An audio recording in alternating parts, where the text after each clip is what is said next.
बताओ कि भगवान ने आपको सोने का क्यों नहीं बनाया, माटी का काहे बनाया? जब ईश्वर ने बनाया ही है, इतना अच्छा बनाया, तो माटी से काहे, सोने से क्यों नहीं? ये मैया आप बताओ, पीली मैया बैठे बैठे बताओ, काहे से बनाया आपको? यदि आप सोने की बनती ना मैया, तो सोने के झुमके उमके पहनने की झंझट ही ना होती, कान ही सोने का होता, पति परेशान ही ना होता, सोने का हार लाओ, फिर इस हार वार की जरूरत सोने की होती पूरी। क्यों? बहुत खर्चा बच जाता आदमियों का, सोने की लड़ाई ना होती, आदमी सोने के होते। क्यों भगवान ने मिट्टी का काहे बनाया, सोने का काहे नहीं बनाया? जानते हो क्यों?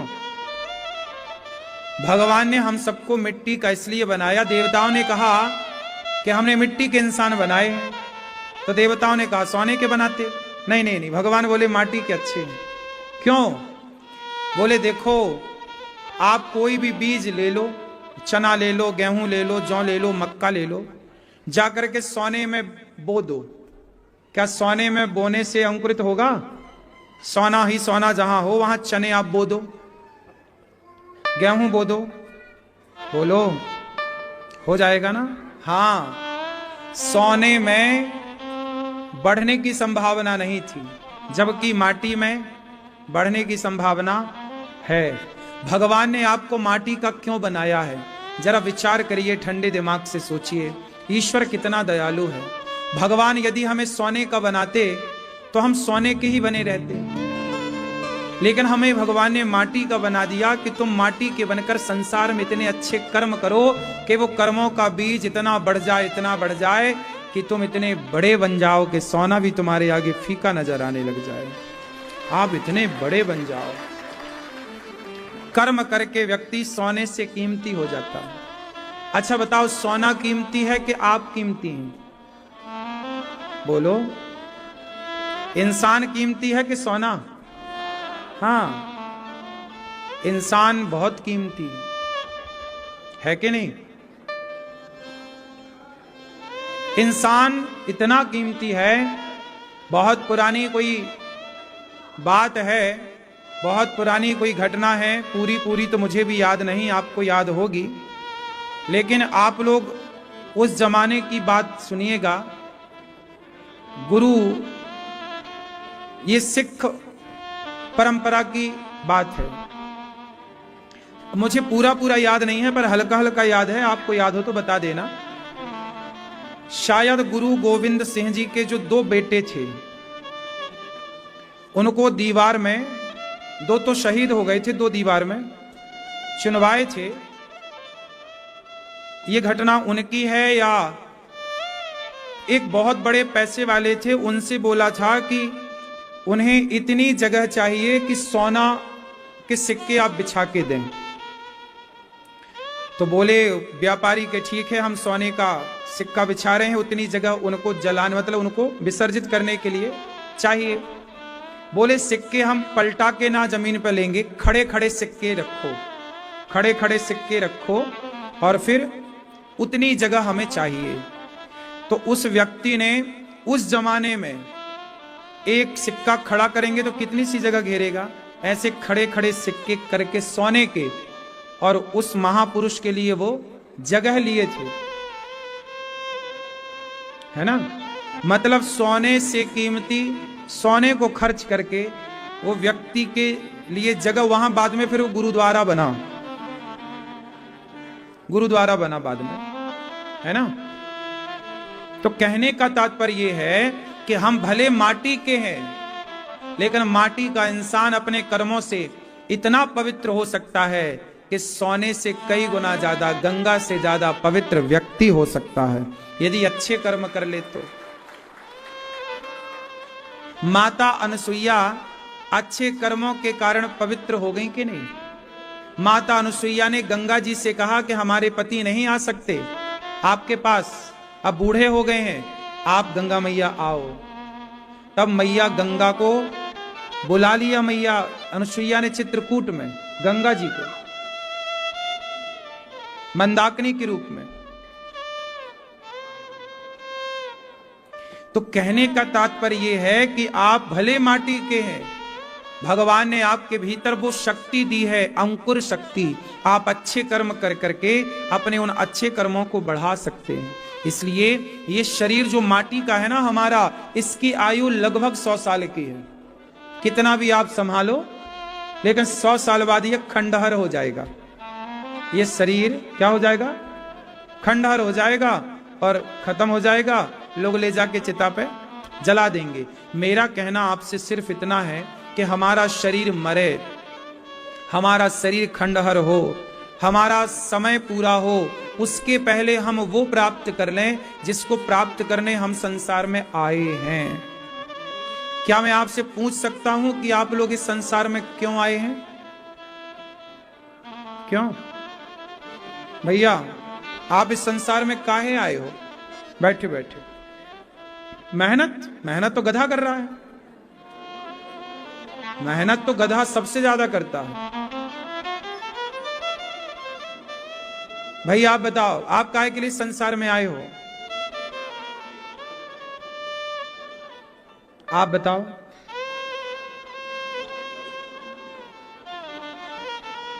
अच्छे कर्म करने, ईश्वर की प्राप्ति करने। आप बताओ, कर रहे हो भजन भगवान का कि केवल बता ही रहे हैं? लोग बता भी देते हैं कि हम भगवान को पाने आए हैं। क्या पाप आए? क्या प्राप्त कर पाए? क्यों टोपी वाले भैया क्यों आए हो संसार में?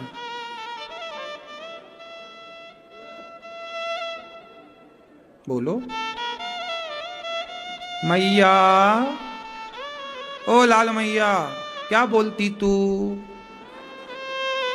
संसार में क्यों आई हो मेरी मां? हैं? भगवान पे कृपा करने? हैं? ठीक है, हम इस संसार में क्यों आए हैं? आने का मूल कारण क्या है? विवाह करने आए हैं क्या? बच्चा पैदा करने आए हैं क्या? हम इस संसार में क्यों आए हैं? क्यों भेजा है हमें भगवान ने? तो सुनो, एक राजा ने अपने 3 मंत्रियों को बुलाया। यहां 3 मंत्री आए। तीनों मंत्रियों को राजा ने एक एक झोला पकड़ाया, तीनों को बिल्कुल बराबर बराबर। झोला, जा ये झोला पकड़ो, और बगीचा है सामने फलों का, जा ताजे ताजे ताजे ताजे फल तोड़ करके लाओ। टाइम दिया राजा ने सबको, प्रॉपर टाइम दिया कि 3 घंटे का टाइम है, आपको 3 घंटे में झोला भर के लाना है। जा 3 मंत्री है, 3 घंटा है, 3 झोला है, बगीचा एक है। एक बगीचे में जाओ, बहुत सारे फल लगे हैं, मौसम के सारे हैं वहां, जा तोड़ कर लाओ। एक मंत्री गया, ईमानदारी से पेड़ पर चढ़ा, ताजे ताजे फल उसने तोड़े, झोला तैयार करने लग गया।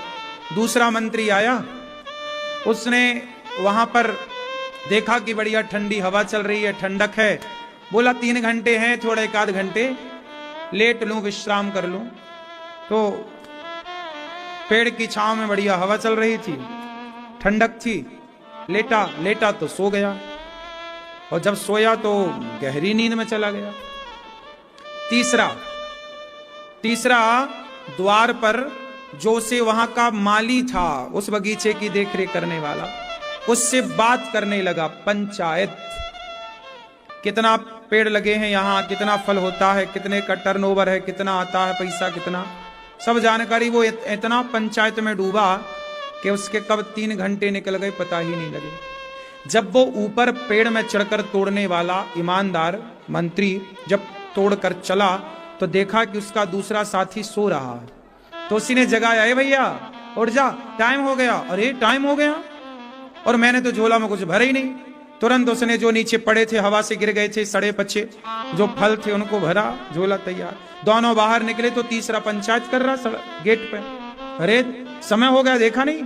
अरे समय हो गया, पता ही नहीं लगा, हम तो 2 घंटे से 3 घंटे से प्रपंच कर रहे थे। अब वो क्या करे, उसने माटी पत्थर भरे, ऊपर कुछ फल मिल गए होंगे, थोड़ा बहुत भरा, तीनों का झोला तैयार। एक के झोले में ताजे फल हैं, दूसरे के झोले में बासी फल हैं जो बहुत दिन पहले गिरे थे, सड़े हैं, कुछ साफ हैं, कुछ ऐसे ही। और तीसरे के झोले में तो माटी थी और पत्थर थे नीचे। उसने अब जल्दी जल्दी में पत्थर माटी, समय निकल चुका। तीनों राजा के सामने खड़े भये, महाराज की जय हो। आ गए, चलो बताओ क्या लाए हो। तीनों ने कहा महाराज झोला तैयार है, ताजे ताजे ताजे ताजे फल। राजा ने चौथे मंत्री को बुलाया, बोले इन तीनों को जेल में डाल दो, अलग अलग जेल में डालना, और तीनों को खाने में वही देना जो इन्होंने झोले में भरा है। अब तीनों को जेल में बंद कर दिया। अब जिसने ताजे फल भरे थे उसका तो कुछ नहीं बिगड़ा, सवेरे 2 खाए, शाम 2 खाए, मस्त। दूसरा भी सड़े भरा था, 1 दिन 2 दिन तो गुजारा हुआ, पर सड़े से सड़े और सारे फल सड़ते चले गए। अब वो सड़े फल खाए तो बीमार पड़े और ऑप्शन था नहीं, तब वो लगा चिल्लाने बीमारी से। 8 और समस्या तीसरे की थी प्रपंची की, वो क्या मट्टी खाए, पत्थर खाए। अब ये बताओ मुझे आप लोग, उन 3 में 2 लोग परेशान हैं। राजा ने कहा इन लोगों को 1 महीने तक जेल में रखना है और खाने को वही केवल जो भरा है। तो भैया 4, 6, 7 दिन बाद तो वो मर गया जिसके माटी और पत्थर थे, भूखा तड़प तड़प के मर गया भूख से। दूसरा बीमार पड़ गया और बीमारी से मर गया 10-15 दिन बाद। लेकिन तीसरा बड़ा स्वस्थ है। क्या आप मुझे बता सकते हैं कि वो स्वस्थ है और वो 2 जो मर गए, एक बीमार बिल्कुल मरने की स्थिति तक पहुंच गया, और ये जो एक मर गया, दूसरा मरने की स्थिति में और तीसरा स्वस्थ है। इन तीनों की स्थिति का जिम्मेदार कौन है, बस ये बताओ। राजा जिम्मेदार है, राजा ने जेल में डाल दिया ना तीनों को। कौन जिम्मेदार है, टोपी वाले भैया बताएंगे कौन जिम्मेदार है? हैं? हैं? कौन जिम्मेदार है, बोलो बेटा, कौन जिम्मेदार है? वो स्वयं। राजा ने तो एक साथ समय दिया था, जाओ फल लेकर आओ। आप ही प्रपंच में उलझ गए, आप ही सो गए। इसलिए कहता हूं ये कहानी उन मंत्रियों की और राजा की नहीं है, ये कहानी हम सब की है। अब सुनो इसे दूसरे तरीके से, कहानी वही है, एंगल जरा बदल जाएगा। एक राजा ने मंत्री को बगीचे में भेजा। एक राजा मतलब भगवान राजा है, भगवान ने हम सबको भेजा। संसार एक बगीचा है, संसार एक, इस बगीचे में आप और हम आए, क्या करने आए? फल लेने, अच्छे अच्छे कर्मों के फल। क्या लेने आए? अच्छे अच्छे कर्मों के फल। लेकिन यहां कुछ लोग तो अच्छे कर्मों में लग गए। वो एक मंत्री ईमानदार पेड़ पर चढ़ के ताजे ताजे फल तोड़ता रहा, झोले में भरता रहा। कोई है जो इस कलिकाल में भी अच्छे कर्म करने में लगा है, सुन नहीं रहा है दूसरों के प्रपंच को, लेकिन दूसरा दिन रात खाए पिए के सो रहा है, सो रहा। आप लोग समय कहां ज्यादा गवाते हो, दिन भर सोना। इसलिए कहते ना, उठ जाग मुसाफिर भोर भई, अब रैन कहां तू सोवत है। जो सोवत है वो खोवत है, जो जागत है वो। तो एक आदमी अच्छे कर्म कर रहा है और दूसरा व्यक्ति सो रहा है, और तीसरा क्या कर रहा है? पंचायत। आप लोग भी दिन भर प्रपंच करते हैं, दिन माताएं बहनें 2-2 घंटे चुगली कर लेती हैं, इसकी उसकी उसकी इसकी इसकी, वैसी वैसी कैसी कैसी, सब हो जाता है समय का, समय की ऐसी वैसी तैसी सब हो जाती है। सही है? दिन भर आप पंचायत करते हो, दिन भर उसकी बातें उसकी बातें उसकी बातें करते हो। इन्हीं बातों में आपका सारा समय बीत जाता है। दिन भर निंदा, दिन भर चुगली, उसकी बात उसकी बात। आप लोग कहीं बैठकर भगवान की बात नहीं करते, उसकी बात करते हैं जिससे आपका कोई लेना और देना नहीं है। पड़ोसन की बात, पड़ोसी की बात, परिवार की बात, क्या पाओगे इससे? बात करो तो भगवान की बात कर लो, अच्छी बात कर लो। ना तो अच्छी बात हुई, भगवान की बात हुई, इसी काम को करते करते आपका टाइम बीत गया। और जब बीत गया तो वापस आपको परमात्मा के सामने खड़ा होना पड़ता है और भगवान बोलते हैं कि मैंने तुझे भेजा था क्या करने, इस संसार में अच्छे अच्छे कर्म करने। जाओ अच्छे कर्म करो। बेटा चुप रहो, शांत रहो। क्या करने के लिए भेजा भगवान ने? अच्छे कर्म करने। ऐसा कर्म करो, ऐसा कर्म करो कि आपके उस कर्म से, जैसे मीराबाई ने ऐसे कर्म किए कि कर्म से परमात्मा प्राप्त हो गए। हम अच्छे कर्म करते हैं, नेकी सच्चाई अच्छाई के राह पर चलते हैं, तो हमें अच्छे कर्मों के बल पर केवल धन धान्य नहीं, भगवान भी मिल जाते हैं। उस परमात्मा की खोज में हम आए, उस ईश्वर को पाने आए हैं कर्मों के द्वारा। भगवान भी मिलेंगे तो कर्म से ही मिलेंगे, फ्री में तो भगवान भी नहीं मिलते। भगवान के लिए भी क्या कर्म करना पड़ेगा? भक्ति करना पड़ेगा, नाम जप करना पड़ेगा, ध्यान लगाना पड़ेगा, सत्संग करना पड़ेगा। तो आपको ये सब कार्य करना पड़ेगा, तब जाकर के भगवान की प्राप्ति होगी। बात समझ में आई? तो एक राजा ने 3 मंत्रियों को भेजा, वो मंत्री सब हम सब हैं, इस संसार में आके अच्छे कर्म करते हैं। अब आप डिसाइड करो कि आपको अच्छे कर्म करना है। जो करोगे बाद में आपको मिलेगा क्या? वही जो आपने उन मंत्रियों को खाने में क्या मिला? खाने में क्या मिला? जो उन्होंने भरा था, समेटा था। हम लोग अब देखो, इस संसार में कोई अमीर है, कोई गरीब है, कोई हंसता है, कोई रोता है, सब एक से क्यों नहीं? जब ईश्वर ने दुनिया बनाई तो सबको एक सा बनाना था ना। सब अमीर होते, सब सुखी होते, फिर कोई गरीब क्यों है, कोई रोता क्यों है, कोई परेशान क्यों है, कोई भूखा क्यों है, कोई अपाहिज क्यों है, कोई लंगड़ा क्यों है, कोई बहरा क्यों है, कोई काना क्यों है, कोई घिसट क्यों रहा है? सबको ईश्वर ने बनाया तो सबको एक सा बनाते ना, अलग अलग क्यों बनाया? इससे सिद्ध हो गया कि परमात्मा ने तो सबको एक ही बगीचे में भेजा था, ईश्वर ने तो सबको एक ही संसार में भेजा था। लेकिन अच्छे कर्म करके कोई अच्छा बन गया और बुरे कर्म करके कोई बुरा बन गया। ईश्वर ने किसी को बुरा नहीं बनाया, ईश्वर ने किसी को अच्छा नहीं बनाया। भगवान ना तो अच्छा बनाते ना तो बुरा बनाते। भगवान तो सिर्फ एक मौका देते हैं, संसार के बगीचे में भेजते हैं, जा तू करे कर्म। अब तू जो करेगा वही तुझे 1 माह तक खाने को वही मिलेगा जो तूने भरा है। अर्थात जो किया था पिछले जन्म में, अच्छा या बुरा, अच्छे बुरे कर्मों का जो झोला तैयार किया वो हमें आज मिल रहा है। आपको क्या मिल रहा है? वही जो आपने किया था। आगे क्या मिलेगा? वही जो आप करोगे। भीष्म पितामह को बाणों की सैया मिली, क्या मिला? बोलो, बाणों की। क्यों? क्योंकि भीष्म पितामह ने किसी सांप को कांटों की सैया में लिटाया था। एक सांप को कांटे के ढेर में फेंका। जब भीष्म पितामह को, जब उन्होंने एक सर्प को कांटों के ढेर में फेंका, कांटों की सैया पर एक सांप को, स्नेक को सुलाया, तो उन्हें भी सोना पड़ा। जैसी करनी वैसी भरनी, आज किया कल पाएगा। जो हम आज करते हैं ना, वो कल के लिए होता है। जो कल किया था वो आज पा रहे। ऐसे ही है ये संसार। इसलिए भगवान दोषी नहीं है आपके सुख के और दुख के। आपके सुख दुख का दोषी कौन? कौन? हम स्वयं।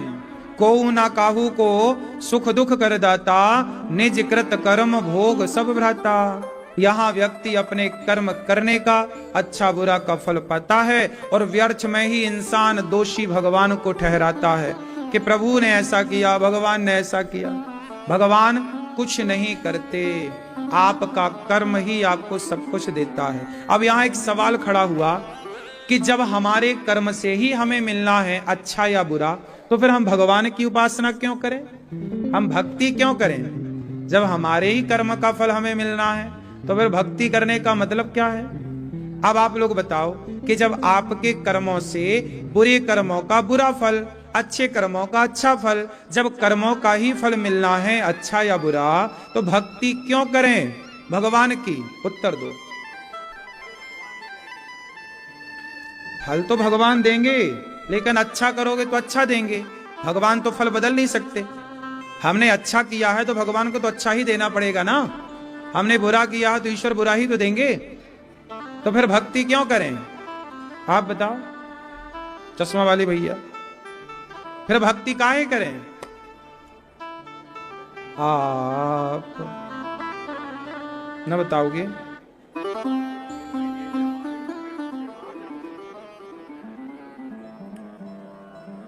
नहीं, अच्छे भाव तो होंगे, सही है, ठीक कह रहे हो। ये भैया बताएंगे, हमारे पगड़ी वाले भैया।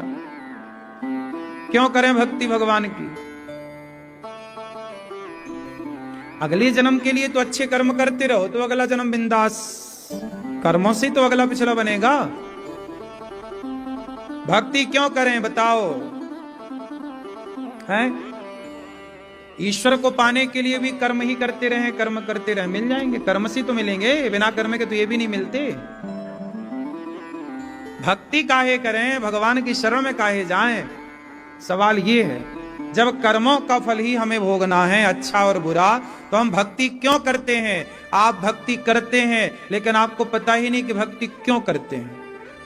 मैया बताओ, भक्ति करती हो मेरी मां? काहे करती हो? भक्ति क्यों करते हैं लोग? जो करते हैं पूछो क्यों करते हो? आप बताओ मैया। हैं? ठीक है, पाने के लिए भगवान को भक्ति करते हैं, ठीक है। पाके क्या करोगी? रावण भी तो पा गया था राम को। देखो, इसका मूल जो रहस्य है, कारण है, वो ये है कि हम क्या हो रहा है हमारे साथ, एक लफड़ा चल रहा है हम सबके साथ। हमारे साथ क्या चल रहा है? हम लोग पुण्य करते हैं तो पुण्य का फल भोगते हैं, पाप करते हैं पाप का फल भोगते हैं। वही जन्म वही मृत्यु, जन्म मृत्यु, जन्म मृत्यु, जन्म मृत्यु, जन्म मृत्यु। बार बार हम अच्छे कर्म करके जन्म लेते हैं, अच्छा बनते हैं, बुरा कर्म करते हैं, बुरे बनते हैं। बार बार हम जन्म मृत्यु में उलझ रहे हैं। भक्ति क्यों करते हैं? इसलिए करते हैं कि हम ये 84 का जो चक्कर है, बार बार पुनरपि जननम पुनरपि मरणम पुनरपि जननी जठरे शयनम, इस जन्म मृत्यु के चक्र से मुक्त हो जाएं। क्यों? मुक्ति क्या है? जैसे कबीर जी कहते हैं, चलती चक्की देख कर दिया कबीरा रोए, दो पाटन के बीच में साबुत बचाना। चक्की चलती है, सबको पीसती है, पर एक दाना जो एक के पास चला जाता है, खूंटे के पास, वो पिसने से बच जाता है। तो जो भगवान की शरण में जाता है वो 84 के चक्र से बच करके मोक्ष का अधिकारी हो जाता। भगवान को पा लेना मतलब जन्म मृत्यु से बच जाना। अच्छा, अब मैं आपको ये भी बताऊं कि मोक्ष क्या है, मुक्ति क्या है। अच्छा ये बताओ, आप वृंदावन आए, किस किस को वृंदावन में अच्छा लगा? अच्छा लगा? जाने का मन कर रहा है? क्यों? क्योंकि घर में जाओगी तो फिर वही चूल्हा, वही चौका, वही बर्तन, वही कपड़ा, वही लफड़ा फिर चालू होगा। यहां आई हो तो ना चूल्हा फूकना पड़ रहा है, ना कपड़े धुलने पड़ रहे हैं। सबसे मुक्ति मिल गई कि नहीं? तब तो ये अच्छा लगेगा ही ना, कुछ करना धरना नहीं है। यही है मोक्ष, कि जब संसार के चिक चिक से, संसार की खटपट से आप छूट करके सदा के लिए आनंद के घर में चले जाएं, वही मोक्ष है। जैसे वृंदावन, इसको भी एक सामान्य रूप, उदाहरण के रूप में आप मोक्ष मान लीजिए। ये आप घर से आ गए वृंदावन तो क्या हो गया? 7 दिन के लिए आए, मतलब 7 दिन के लिए मोक्ष है आपका। मुक्ति, परिवार से मुक्ति, घर के काम धाम से मुक्ति, घर की चिक चिक से मुक्ति। हाँ, 7 दिन के लिए आए तो 7 दिन के लिए मुक्ति। यही ऐसे ही अभी आपकी 7 दिन की मुक्ति है, सदा की मुक्ति चाहते हो तो भगवान की शरण में जाओ। ये बार बार का संसार में आना ये बड़ा चिकचिक है। सदा के लिए मुक्त होना वही यथार्थ मुक्ति है। आप लोगों को मुक्ति का स्वाद लग जाए। मुक्ति क्या है? अच्छा, मुक्ति का मतलब ये नहीं कि हम दोबारा ना आए, नहीं, बार बार आए, लेकिन क्या बनकर आए?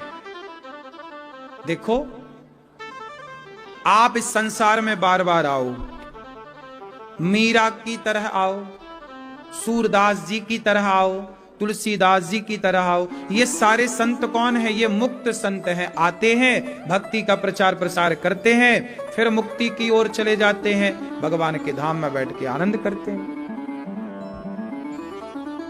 जितनी बड़ी ये पृथ्वी है, इससे कई गुना बड़ा भगवान का एक धाम है। उस धाम में भगवान के तमाम भक्त रहते हैं, मुक्ति वाले। भगवान वहीं से सप्लाई करते रहते हैं, जाओ काम करके आओ, फिर वहीं चले जाओ। तो वो मुक्ति है। एक तो वो पिसा जा रहा है, जन्म मृत्यु, और एक वो है जो अलग है उससे। तो अलग होना चाहते हैं तो एक ईश्वर की शरण में जाएं। इसलिए जो भगवान के आश्रित होता है, नमे भक्त्या प्रणश्यति, भगवान कहते हैं जो मेरा भक्त बन जाता है मैं उसका उद्धार कर देता हूं। गीता में यही तो कहा कि सर्वधर्मान परित्यज्य, ए सर्वधर्मान, सब छोड़, माम एकम शरणम व्रज, एक मेरी शरण में आ। यदि मेरी शरण में आया तो अहम त्वा, मैं तेरे समस्त पापों को, अहम त्वा सर्व पापेभ्यो मोक्षयिष्यामि मा शुचः, यदि तू मेरी शरण में आया तो मैं तुझे मोक्ष का अधिकारी बना दूंगा। ये भगवान कह रहे हैं, अहम त्वा सर्व पापेभ्यो मोक्षयिष्यामि मा शुचः। तो भगवान कहते हैं मेरी शरण में तो आ। लेकिन हम लोग क्या करते हैं? भगवान को पीठ दिखाए खड़े हैं, हम भगवान की शरण में नहीं जाते। क्यों मैया? आप किसकी शरण में हो? बोलो मेरी मां। किसकी? सत्य की कि झूठ की? सही बताओ, आप सच्ची बोलती हो कि झूठ बोलती हो? हैं? सच बोलती हो? कितने बच्चे हैं आपके? एक। आपकी बच्चा है? एक ही है? आपका ही है ना? अरे आपका कहां है? बाहर रहता है, फॉरेन है। पति कहां है? आपके ही हैं?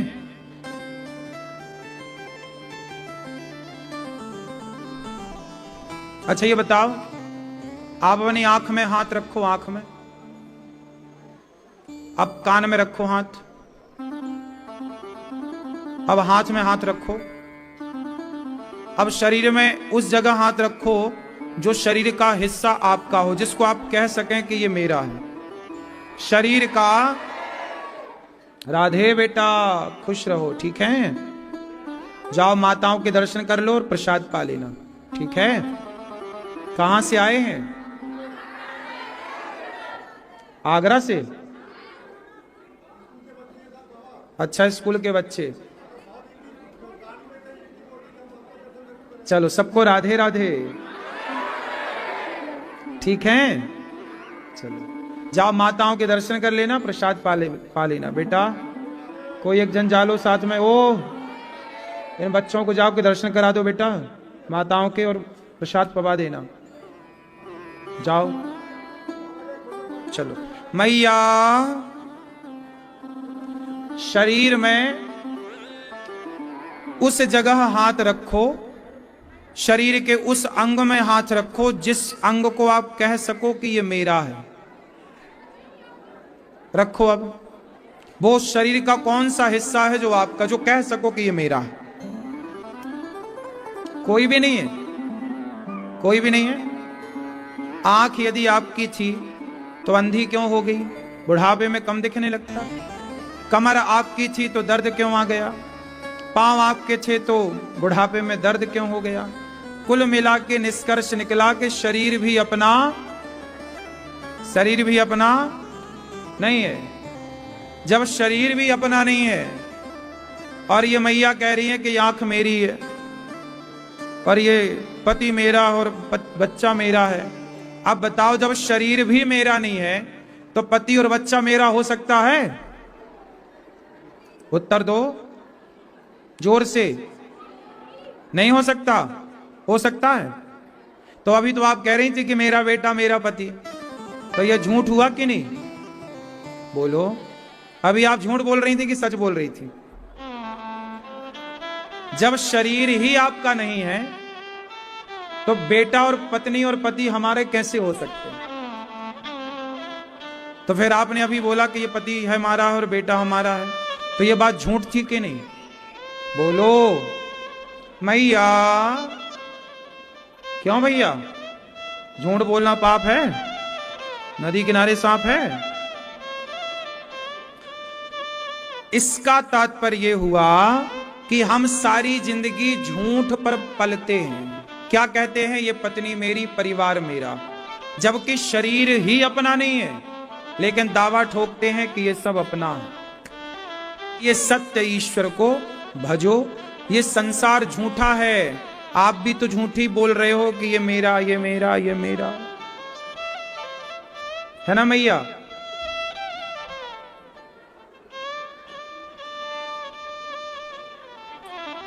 मैया, झूठ है कि सच है? सब कुछ मेरा है, सब कुछ भगवान का है, इसमें से क्या सही है? सच क्या है? ये बच्चा मेरा है, ये बच्चा भगवान का है, क्या सही है? बोलो। हम लोग झूठे दावा कर रहे हैं। ये जमीन जो है ना, ये स्क्वायर फीट की हम लोगों ने रजिस्ट्री करा ली, वैनामा करा लिया, और हम लोगों को लगा कि अब हम इसके मालिक बन गए। भूस्वामी कौन है? पृथ्वी का पति कौन है? बोलो।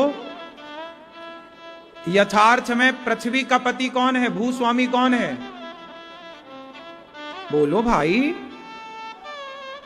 जब पृथ्वी को हिरण्याक्ष ने पाताल में छिपा दिया, समुद्र में छिपा दिया, तो पृथ्वी की स्थापना किसने की? 12 भगवान ने। 12 भगवान ने आकर के हिरण्याक्ष को मारा, अपने दांतों में पृथ्वी को रखा और पृथ्वी की स्थापना की। मतलब पृथ्वी के पति कौन है? बोलो।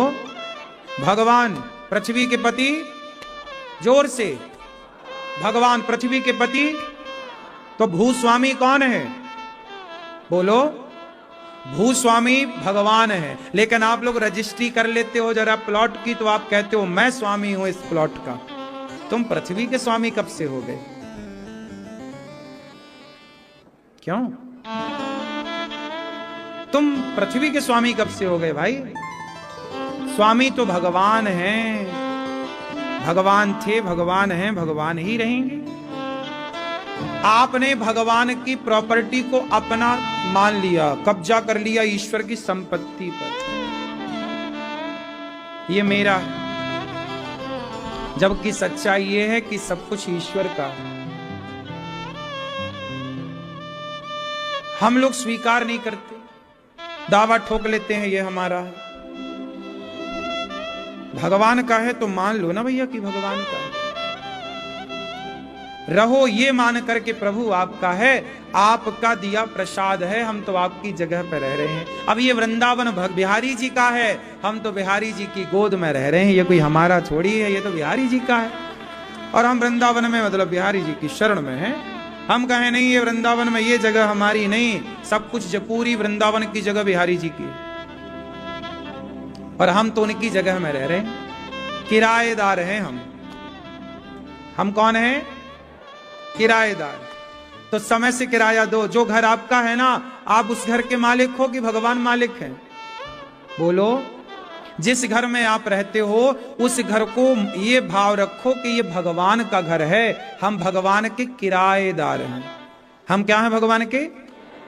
और किराया चुकाओ। आप भगवान के किराएदार हो? किराया चुकाते हो? क्या चुकाते हो बताओ? कैसे किराया चुकाए? हाँ, रोज सवेरे शाम उनका ध्यान करो, उनका सुमिरन करो, उनका स्मरण करो, रोज भगवान का नाम जप करो।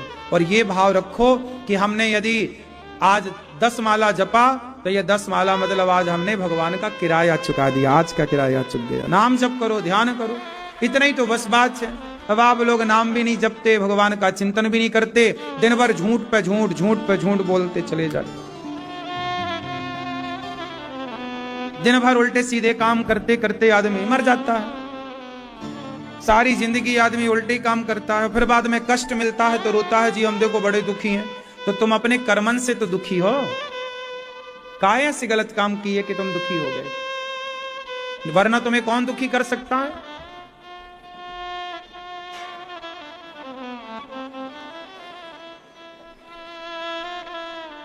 भगवान सच्चिदानंद स्वरूप हैं, भगवान आनंद के सागर हैं। संसार में हमें सुख मिलता है, पत्नी आपको क्या देती है? सुख। पति आपको क्या देता है? सुख। बच्चे आपको क्या देते हैं? सुख। दुकान मकान पैसा क्या देता है आपको? सुख। सब में आपको सुख मिलता है, लेकिन जहां से सुख मिलता है वहीं से दुख भी मिलता है। लेकिन भगवान की शरण में जाओगे तो भगवान सुख ना देंगे, सुख जहां मिलेगा वहां से दुख भी मिलेगा, पर भगवान की शरण में जाओगे तो आनंद मिलेगा। इसलिए सच्चिदानंद। भगवान क्या देते हैं? आनंद। और आनंद का उल्टा कुछ नहीं होता। सुख का उल्टा क्या होता है? दुख। जहां से सुख मिला है वहां से दुख भी मिलेगा, क्योंकि प्रकृति है ना, जो आपको हंसाता है वही आपको रुलाता है, ये नेचर है। पत्नी जब तक रहेगी सुख देगी, चली गई तो पुरुष रोता है कि अब चली गई बुढ़ापे में। सुख मिला था तो दुख भी मिलेगा, बेटा छोड़ के चला जाए तो दुख भी मिलता है। ये नेचुरल है, प्रकृति है। ये संसार से आपको सुख मिलता है। शरीर आपका क्या देता है? आपको सुख। जवानी है बड़ा सुख देता है, पर यही शरीर जब बुढ़ापे में जाएगा तो आपको दुखी करेगा, बुढ़ापे में कष्ट देगा। कहीं इस कमर में दर्द, कहीं हाथ में दर्द, कहीं घुटनों में दर्द, कहीं, हाँ या ना। इसलिए संसार में सुख से दुख, दुख से सुख, लेकिन भगवान आपको सुख दुख से परे हैं। जो भगवान की शरण में है वो परम आनंद में है। ऐसे आनंद के सागर परमात्मा को हम नमस्कार करते हैं, तो सब प्रकार का हमें आनंद देने वाले हैं। यम प्रव्रजंत मनुपेत मपेत कृत्यम द्वैपायनो विरह कातरया जुहाव पुत्रेति तन्मयतया तर्वोऽभिनेदुष तं सर्वभूत हृदयं मुनिमान तोष्मि। सुखदेव भगवान का प्राकट्य हुआ। जन्म लेते ही सुखदेव भगवान संन्यास लेने चल पड़े। पिताजी रोके, रुक जाओ पुत्रेति तन्मयतया, हे पुत्र रुक जाओ। क्यों बेटा, थोड़ा संसार का सुख ले लो। सुखदेव भगवान बोले हमें कोई सुख ना चाहिए, हम जा रहे हैं। सुखदेव भगवान जन्म लेते ही संन्यास लेने के लिए चल पड़े। संन्यास, हमारे आश्रम कितने होते हैं? 4। ये मैया सो गई क्या?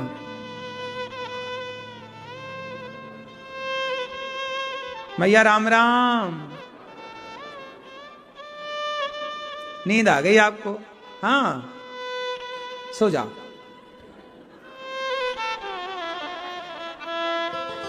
चलो, अच्छा ये बताओ कितने आश्रम हैं? 4। पहला आश्रम कौन सा है? ब्रह्मचर्य। दूसरा गृहस्थ। तीसरा वानप्रस्थ। चौथा सन्यास। आज समाज में पता है क्या हो गया? पूरी व्यवस्थाएं बिगड़ गई। आज लोग अपने गृहस्थ आश्रम का, वानप्रस्थ का पालन ही नहीं कर रहे हैं। 25 साल विवाह के पहले ब्रह्मचारी रहो। ब्रह्मचारी रहो मतलब पराई स्त्री पराई पुरुष की तरफ ना, मन में कंट्रोल, ब्रह्मचर्य। विवाह हो जाए तो पत्नी और पति में मन लगाओ और गृहस्थी में रहो। बेटा बेटी हो जाए तो बेटा बेटी का विवाह करो, और बेटी बेटा का विवाह करके फिर वानप्रस्थ की ओर। वानप्रस्थ मतलब भ्रमण, थोड़ा भ्रमण करो पति पत्नी। आजकल ना लोग शादी के तुरंत बाद भ्रमण कर लेते हैं। दुनिया हनीमून मनाने गए, और बुढ़ापे में फिर बेटा बहू की लाते जूते खाते घर में ही रहते हैं। जब निकलना चाहिए तब निकलते नहीं है, और जब निकलना नहीं है तब निकल रहे हैं। अब तुम्हारे बेटे बड़े हो गए हैं, बहुएं आ गई हैं, अब तुम निकलो, जाओ तीर्थों में रहो, भ्रमण करो, वानप्रस्थ, कुछ समय बाहर बिताओ, तीर्थों में बिताओ, बेटा बहू को जिम्मेदारी दो, कमाओ बेटा, खाओ, कंधे मजबूत होंगे बच्चों के, समय से बाप काम छोड़ देगा, समय से बच्चे पकड़ लेंगे तो समय से जिम्मेदार हो जाएंगे। एक बात बताएं, कंधे मजबूत कब होते हैं? जब समय सिर में जिम्मेदारी आती है। आज के छोरा छोरी बिगड़ काहे रहे हैं? आज के लड़के काहे बिगड़ रहे हैं? क्योंकि समय से माँ बाप ने जिम्मेदारी नहीं दी।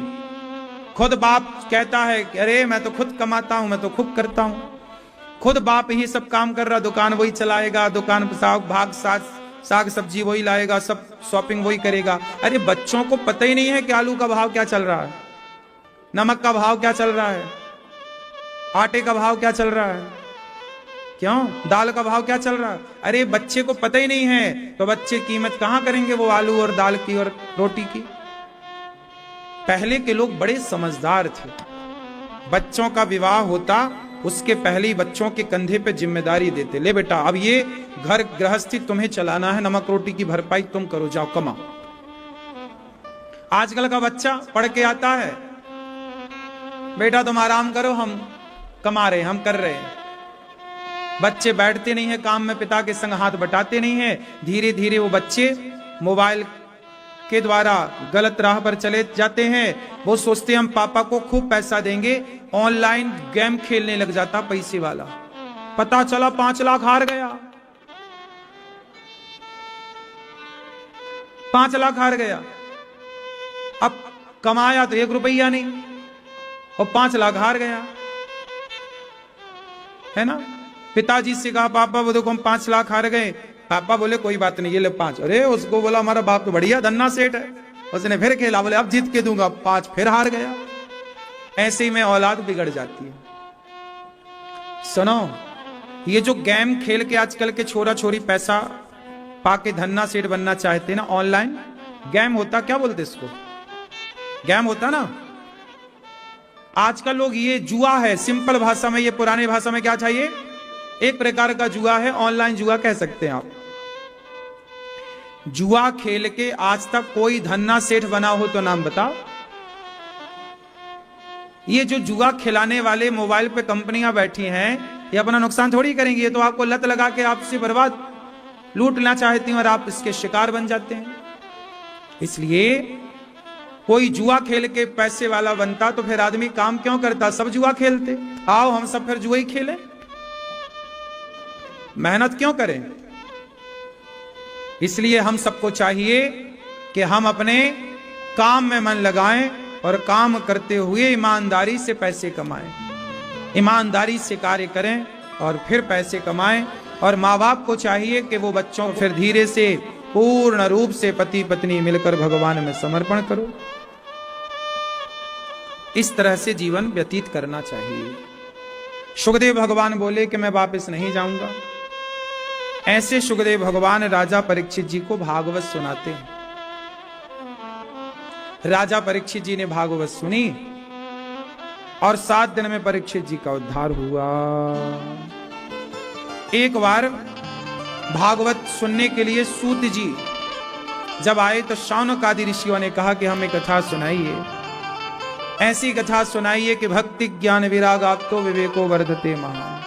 सुखदेव भगवान को नमस्कार करके सूत जी को नमस्कार, शौनक आदि ऋषियों ने कहा कथा सुनाइए। एक बार कथा देवराज इंद्र ने भी सुनना चाहा पर इंद्र के वश में नहीं। भागवत सुनने का अधिकारी कौन, भागवत कौन सुन सकता है, किसे सुनना चाहिए भागवत। भागवत सुनने के अधिकारी सारे लोग नहीं होते। भागवत वही सुन सकता है जिसके अंदर भगवान के प्रति प्रेम हो। आजकल प्रेम तो होता नहीं है, भगवान के चरणों में प्रीति होती नहीं है, कैसे काम बने। आज समाज में प्रेम की बड़ी कमी है, प्रेम नहीं है। माता शबरी जैसा प्रेम हो तो राम के मिलने में देर थोड़ी लगती है। प्रहलाद जैसा प्रेम हो, मीरा जैसा प्रेम हो तो मिलने में देर थोड़ी लगती है। अच्छा एक बात बताओ, भगवान में कमी है कि हम में कमी है? बोलो, भगवान के आने में देर है कि हमारे बुलाने में देर है? क्यों मैया, आप बताओ किसमें देर है? कमी कहां है मेरी मां? हम में कमी है, भगवान में कोई कमी नहीं।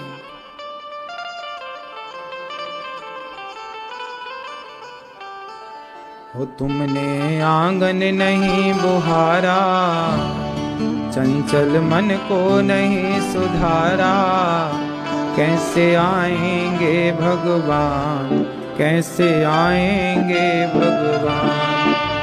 भगवान तो भगवान आए, अब कोई बुलाते नहीं तो भगवान आते नहीं।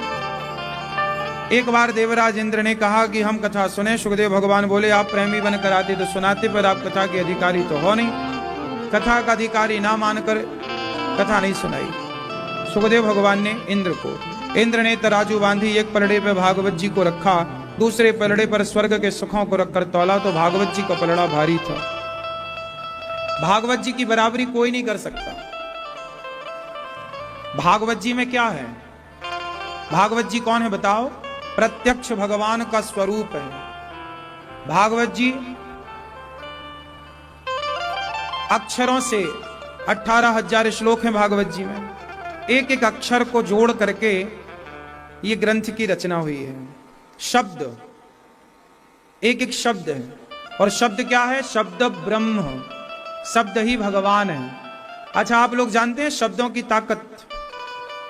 क्यों मैया बताओ, शब्दों में वजन होता है कि नहीं? शब्दों में ताकत होती है कि नहीं? तलवार में ज्यादा ताकत है कि शब्दों में? क्यों तलवार में ज्यादा ताकत है कि शब्दों में?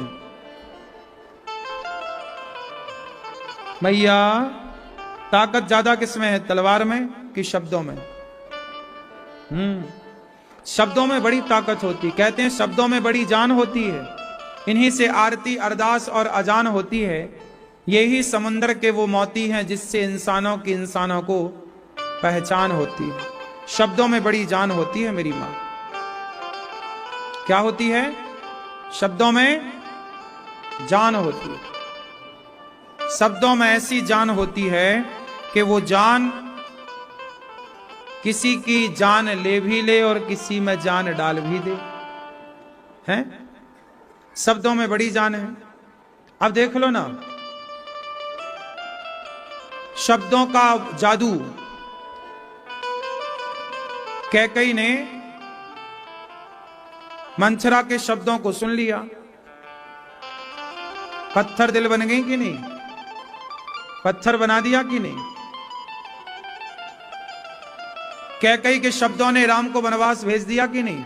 शब्दों ने ही तो कहा था राम वनवास जाओ। बोलो हाँ, कैकई के शब्दों ने राम को वनवास भेज दिया। इसलिए एक शब्द कहते हैं, शब्दों को शब्द संभाल के बोलिए, शब्द के हाथ से न पाओ। एक शब्द औषधि करें, एक शब्द करें घाव। शब्दों को संभाल कर बोलना चाहिए। ऐसे शब्द बोल दिए जाएं कि आपको गुस्सा आ जाए, क्रोध आ जाए। यदि शब्दों से क्रोध आ सकता है तो शब्दों से कृष्ण भी तो आ सकते हैं। आपका शब्दों से मन व्यथित हो सकता है, शब्दों से आपका मन यदि अशांत हो सकता है तो शब्दों से मन शांत भी तो हो सकता है, नहीं हो सकता? इसलिए भागवत जी के शब्द मन को अशांत करते हैं कि शांत? बोलो, हृदय में क्रोध की उत्पत्ति होती है कि कृष्ण की? जब भागवत सुनेंगे तो स्थापना कृष्ण की होगी। इसलिए ये भागवत जी के जो शब्द हैं, जब प्रत्येक शब्द कथा का कानों से जाता है तो मन को शांत कर देता है, मन की सारी अशांति समाप्त कर देता है। इसलिए कथा सुनना चाहिए। देवराज इंद्र ने कथा कहा कि स्वर्ग का अमृत राजा परीक्षित को पिलाओ, हमें कथा अमृत सुनाओ। बोले नहीं, कथा स्वर्ग से बढ़कर के, भगवान की कथा आपको क्या दिला सकती है? भगवान की कथा से क्या मिलता है? आप लोग बताओ। क्यों मैया, भगवान की कथा से आपको क्या मिलता है? क्या? शांति। मैया, ओ वीडियो वाली मैया, भगवान की कथा से क्या मिलती है आपको? शांति। शांति पड़ोसन है आपकी? हैं? भगवान की कथा से क्या मिलता है? कथा सुनने से भक्ति बढ़ती है, ज्ञान बढ़ता है, मन चारों ओर से भटकने वाला स्थिर हो जाता है। कानों से कथा के द्वारा भगवान ही प्रवेश करते हैं। जैसे एक एक बूंद जल से जल बिंदु निपाते ना क्रमशः पूर्यते घटा, जैसे एक एक बूंद जल डालने से एक दिन घड़ा भर जाता है, ऐसे कथा के शब्दों से एक न एक दिन हमारा हृदय भगवान के प्रति भावों से भर जाता है, प्रेम से भर जाता है। कथा का एक एक शब्द रस रूप है और वो कानों से अंदर जाता है तो हमारे हृदय को प्रेम से भरता है, भक्ति से, भावों से भर देता है। भाव, कई बार कथा सुन के आपकी आंखों में आंसू आ जाते हैं। कथा का इतना प्रभाव है कि आंखों को गीला कर देता है। जब कथा से आंसू आ सकते हैं, जब आंखें गीली हो सकती हैं, तो हृदय भी तो हमारा भगवान से भर सकता है। मन मंदिर में भी तो भगवान आके स्थापित हो सकते हैं? नहीं हो सकते। जो होगा कथा से ही होगा। इसलिए सत्संग करना ही चाहिए प्रत्येक प्राणी को।